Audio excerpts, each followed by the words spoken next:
What's up guys, in this video I'm going to teach you how to become a digital nomad. Today I have the full flexibility, I work whenever I want, I can travel the world and it's an amazing feeling, and therefore in this video I want to share with you how to do this and give you a lot of tools and encourage you to also become a digital nomad. So let's get into it.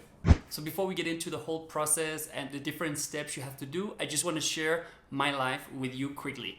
So I've been an entrepreneur since I was 18 years old. I've had different companies, and I remember back then it was always this dream to have my own office and have my employees.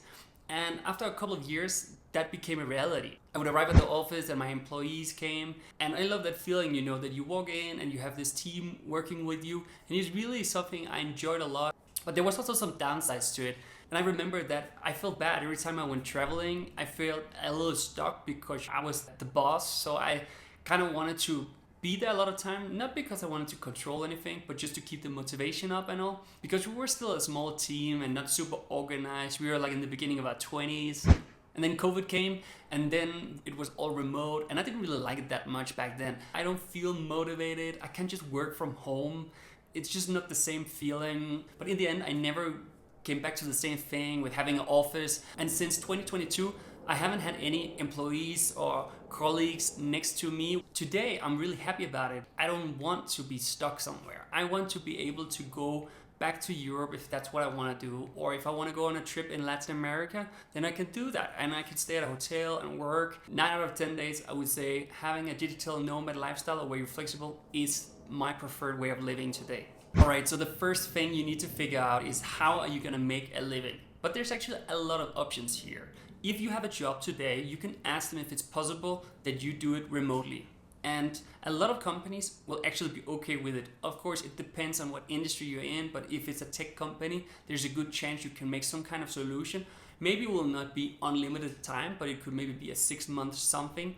But really, that can be an easy way to get started. If you have a company and you have a steady income, that can really be the first step into the digital nomad life. Another way to do it is to start your own company or freelance, and there's so many categories here. You can be doing Amazon FBA, you can start an agency, do YouTube things, you can do so many things. The important thing is that you can work from Africa, Asia, South America, Europe. It doesn't matter where you are in the world. That is the most important element to this. But there's a ton of options. As an example, for me, all I have here with me is my laptop, my phone, microphone, and some light, and that's pretty much it.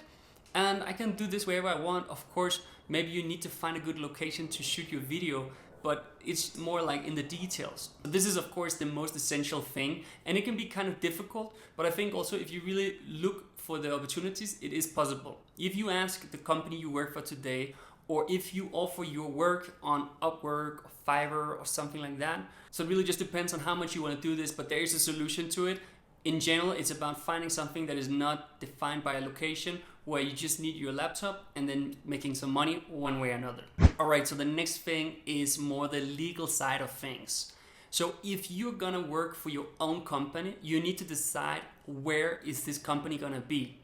Is it gonna be registered in your home country, or the country you're going to live in now as a digital nomad, or maybe a third country because of tax reasons? So there's some things here to be a little bit strategic about, so that you can max out your financial position, because you can also end up with having a bit of a bad deal and end up costing a lot more money than you want. If you're based in the US or from the US, it's probably a good decision just to keep your LLC or your C-Corp and have your US bank account and your US credit cards as the base. And then maybe you can always get a local bank account in that country if you decide to stay longer. But that is my recommendation if you are from the US, or maybe also if you are from one of the European countries and have a good setup with that. But again, it depends a lot, and there's so many rules. If you really want to save a lot of money on taxes, maybe you need to register your company in a completely different country just to max out on that. The next thing, and one of the most important things, is of course what country you're going to go to, or which countries you're going to go to. There is today more than 70 digital nomad visas. But you don't necessarily need a digital nomad visa unless you're going to stay for more than 3 or 6 months. But I would point out 4 really good digital nomad visas. One is Spain, Indonesia, Portugal, and Colombia. These are all great visas that will give you 1 to 2 years length of stay, and you can extend them relatively easy. All of them have some requirements to your income. Maybe it's $2,000 a month or $1,000 or $3,000, but everything that is like manageable. But of course, this is a super important thing to decide. I think in general, one of the things that people consider when being a digital nomad is the cost of living. So it is a good opportunity to live a really good life for a really low cost. So if you go to Latin America, it will be significantly cheaper than it is if it's in the US, and the same goes for Asia. As an example, you can live in Bangkok for $2,000 a month. This is something that would maybe cost you $10,000 in the US. So it can be really a good idea to go to one of these countries where they are developed countries, but they are just still relatively affordable countries. This way you also don't have to be too nervous about making a lot of money right here, right now. I've dropped some links in the description to some of the best visas out there. Of course, I think the most important is the country you want to go to and not the visa. So the next one is health insurance. And I know this is not the most sexy thing, but it is an important thing. And there is companies out there that is specialized in digital nomads. And one of these companies are Safety Wing. I know they're specialized in this, but I don't think you necessarily need this insurance. This just depends on how long you're staying, the country you're from, or if you have a credit card that covers you with accidents when traveling. So this one you need to do a bit more research. It's difficult to say something in general. All I know is that there is these digital nomad insurances that can be a helpful solution. I've also added them in the description. So the next one is building a community and potentially have a workspace.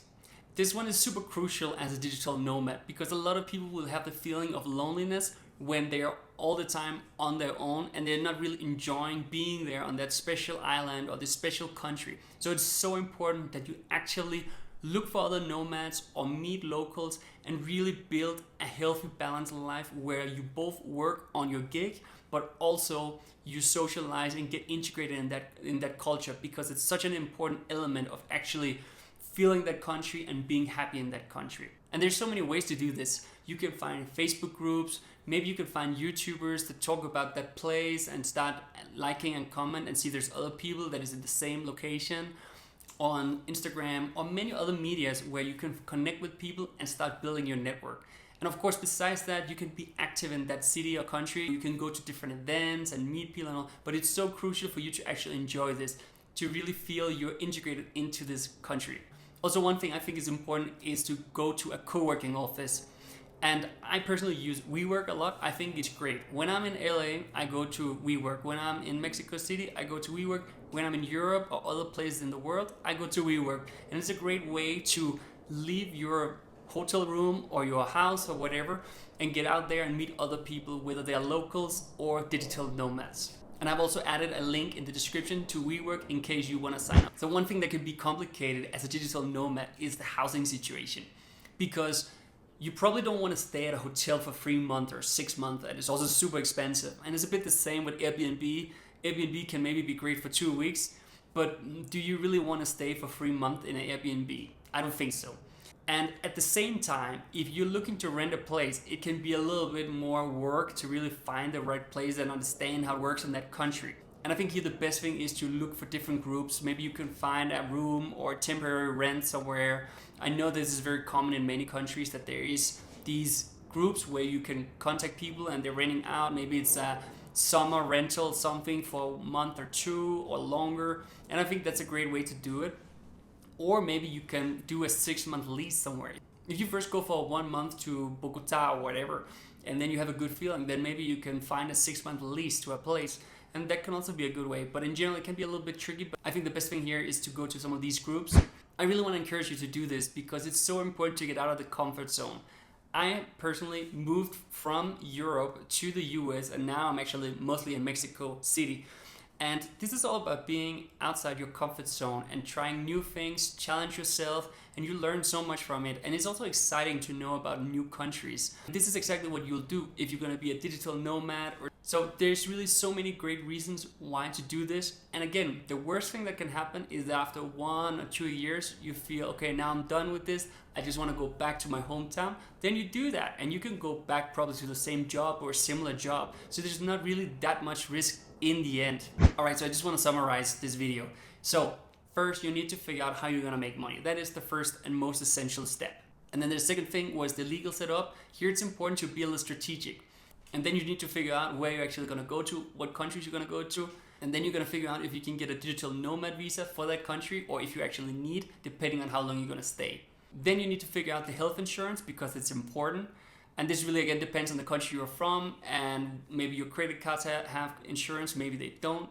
Then you need to figure out how you're going to build a community. How are you going to make friends? How are you going to network with people and have a healthy balance in your digital nomad life? And then you need to figure out the housing situation. Again, I think if you do your research, it should be possible to find a short-term lease so you don't have to pay for hotel or Airbnb. So that's pretty much it. I've added some links in the description, both for different visas, for insurance, credit cards, and many other things that is useful as a digital nomad. And lastly, I just want to encourage you to really do this. I love that I have all this flexibility. I love that I can go back to Europe for 1 month, or that I can work 2 hours today and 10 hours tomorrow. If that's what I want, I have the full flexibility, and it is priceless really. And it's something I really cherish and something I'll try to keep this way because I believe this is the best balance for me. And I think also for a lot of people out there that is stuck and tired with their 9-to-5 job. I hope you found this video useful. I really appreciate if you will hit the like and the subscribe button. It will help me continue making content like this. Again, feel free to drop a comment if you have some input to digital nomads. Maybe there's something I forgot. Maybe you have some suggestions. Maybe there's a visa that you think is the best one for digital nomads. Please let me know and then we'll talk soon. Thank you so much. I'm Kristoffer and I will see you very soon. Bye bye.